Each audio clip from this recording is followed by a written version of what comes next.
ಬಹಳ ರೋಚಕವಾಗಿರುವಂಥ ಒಂದು ಸುದ್ದಿ ಬರ್ತಾ ಇದೆ. ಏನು ಅಂತ ಕೇಳಿದ್ರೆ, ಕೇರಳ ಇನ್ನು ಮುಂದೆ ಕೇರಳಂ ಅಂತ ಕರೆಸಿಕೊಳ್ಳಲಿದೆ. ಎಸ್, ನೀವು ನಂಬಲೇಬೇಕಾಗಿರುವಂತಹ ವಿಚಾರ ಇದು.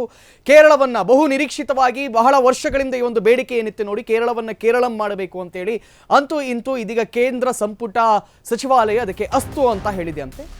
ಕೇರಳವನ್ನ ಕೇರಳಂ ಅಂತ ಇನ್ನು ಮುಂದೆ ಕರೆಯಲಾಗುತ್ತೆ, ಬದಲಾಯಿಸಲು ಕೇಂದ್ರ ಅಸ್ತು ಅಂತ ಹೇಳಿದೆ ಅಂತೆ. ಕೇಂದ್ರ ಸಚಿವ ಸಂಪುಟದಲ್ಲಿ ಮಹತ್ವದ ಒಂದು ತೀರ್ಮಾನವನ್ನ ತೆಗೆದುಕೊಳ್ಳಲಾಗಿದೆ. ಬಹುಶಃ ಕೇರಳದ ಸಿಪಿಐ ಸರ್ಕಾರ ಇದನ್ನು ಯಾವ ರೀತಿ ಸ್ವೀಕರಿಸುತ್ತೆ ಅನ್ನೋದನ್ನ ಇನ್ನಷ್ಟೇ ಕಾದು ನೋಡಬೇಕು. ಬಟ್ ವಾಟ್ಸ್ ಎವರ್, ವಿಧಾನಸಭಾ ಚುನಾವಣೆಗೆ ಮುನ್ನ ಹೆಸರು ಬದಲಾವಣೆ ಆಗುವ ಸಾಧ್ಯತೆ ಇದೆ.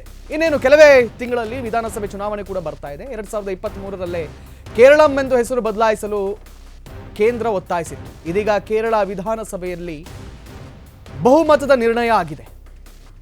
ಪ್ರಧಾನಮಂತ್ರಿ ಕಾರ್ಯಾಲಯ ಸೇವಾತೀರ್ಥದಲ್ಲಿ ನಡೆದಂತಹ ಮೊದಲ ಸಂಪುಟ ಸಭೆ ಇದು. ಈ ಸಂಪುಟ ಸಭೆಯಲ್ಲಿ ಈ ತೀರ್ಮಾನವನ್ನು ತೆಗೆದುಕೊಳ್ಳಲಾಗಿದೆ ಅಂತ ಆರ್ಮ್ಯಾಕ್ಸ್ ಕನ್ನಡ ನ್ಯೂಸ್ಗೆ ಉನ್ನತ ಮೂಲಗಳಿಂದ ಮಾಹಿತಿ ಇದೀಗ ನಮಗೆ ಲಭ್ಯವಾಗ್ತಾ ಇದೆ. ಕೇರಳವನ್ನ ಇನ್ನು ಮುಂದೆ ಕೇರಳಂ ಅಂತ ಕರೆಯಲಾಗುತ್ತೆ.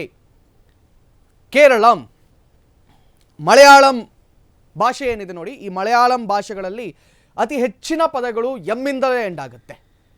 ಬಹುಶಃ ಆಗಿನ ಕಾಲದಲ್ಲಿ ಸಂಸ್ಕೃತಕ್ಕೂ ಮತ್ತು ಕೇರಳದ ಮಲಯಾಳಂಗೂ ಅಥವಾ ಮೂಲ ದ್ರಾವಿಡಕ್ಕೂ ಮತ್ತು ಕೇರಳದ ಮಲಯಾಳಂಗೂ ಅವಿನಾಭಾವ ಸಂಬಂಧ ಇರುವ ಕಾರಣಕ್ಕೆ ಅಲ್ಲಿನ ಬಹುತೇಕ ಪದಗಳು ಮಲಯಾಳಂ ಹಿಂಗೆ ಇದೇ ರೀತಿಯಲ್ಲಿ ಎಂಡ್ ಆಗೋದ್ರಿಂದ ಕೇರಳವನ್ನು ಕೂಡ ಕೇರಳಂ ಮಾಡಬೇಕು ಅನ್ನುವಂಥ ಒತ್ತಾಯ ಇತ್ತು.